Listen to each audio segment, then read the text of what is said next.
Welcome back to FireWatch. One of the more exciting events centered around our birthday celebration was the firing up of our old 1905 American LaFrance steamer.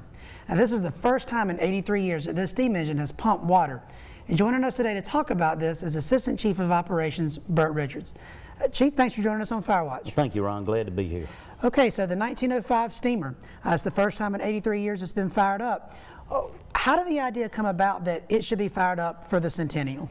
It all began shortly after the state fire convention we had last August. Charlotte came and done a demonstration with what could be considered a sister to this steam engine that we own. Both of them were built in 1905, 1906. Both of them are what's known as a 1/3 scale Metropolitan 600 gallon per minute American LaFrance steam engine. So after the expo, we were talking amongst ourselves and we're trying to decide, well, why did Charlotte have to come to our city when we have a steamer that we feel would be capable of being restored and that we could pump ourselves? And with our 100th anniversary coming up, we started putting plans in motion to maybe pump it for our 100th celebration. We had a core group of people, Captain Mike Ezell, Lieutenant Patrick Murphy, Captain Gary Amato, and myself took on this project. Captain Amato had some experience with restorations of our 26 LaFrance motorized equipment. He assisted the late Colonel Bob Biggs in restoring that piece of equipment. Captain Ezell had some connections that dealt with antique farm equipment, and we recruited a local steam enthusiast named Bert Richards.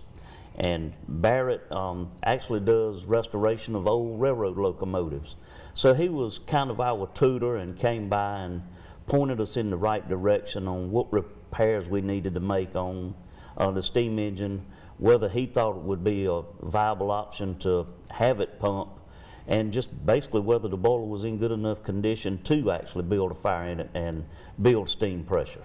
And I guess it's probably a pretty good thing to have had a local enthusiast around, because clearly there's no one here in Raleigh, my guess, alive, who saw this engine pump last, because it was last pumped, my understanding is in 1929, and that's 83 years ago, so I guess that was pretty key for you guys. Yes, documentation was hard to come by. There originally was an instruction manual with this piece of equipment, but they have long been lost to time.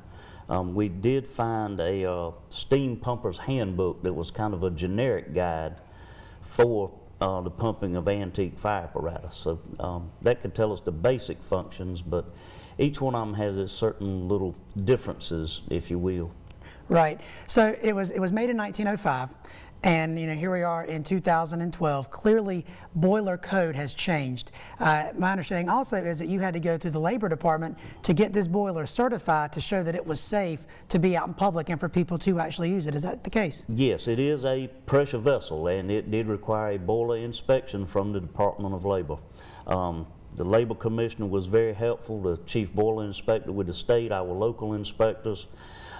They came by. Of course, boiler code had changed from when this was built, but we still had to have some certifications. And after meeting with the boiler people to bring it into compliance, there were certain tests. We had to do an ultrasonic thickness test to make sure the inside of the boiler hadn't eroded. We had to do a magnetic test to make sure there were no hairline fractures in the boiler.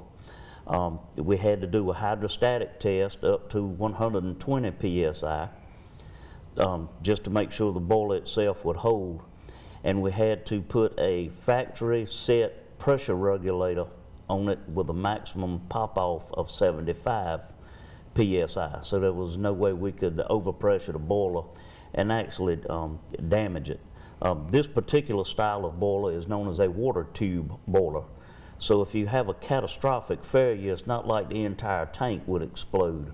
Only a small piece of piping that's internal would rupture, blowing the steam down into the firebox and actually self-extinguishing. So it was a self-correcting problem if you even have a catastrophic failure. It looks like a huge tank, but it actually only holds 10 gallons of water. Okay, well that's all pretty fascinating. So you did all this legwork for the past year, basically getting the steamer ready to go. What was the feeling? I saw you in the parade, you were riding on top of it. What was that feeling like, knowing that this is really the first time that this piece of equipment has been pulled by horses in many, many years? What was that feeling like? It kind of would, it gave me chills. When we made the turn in front of the Capitol building, we started down Fayetteville Street. We had a huge American flag draped across the street. The auditorium was in the background.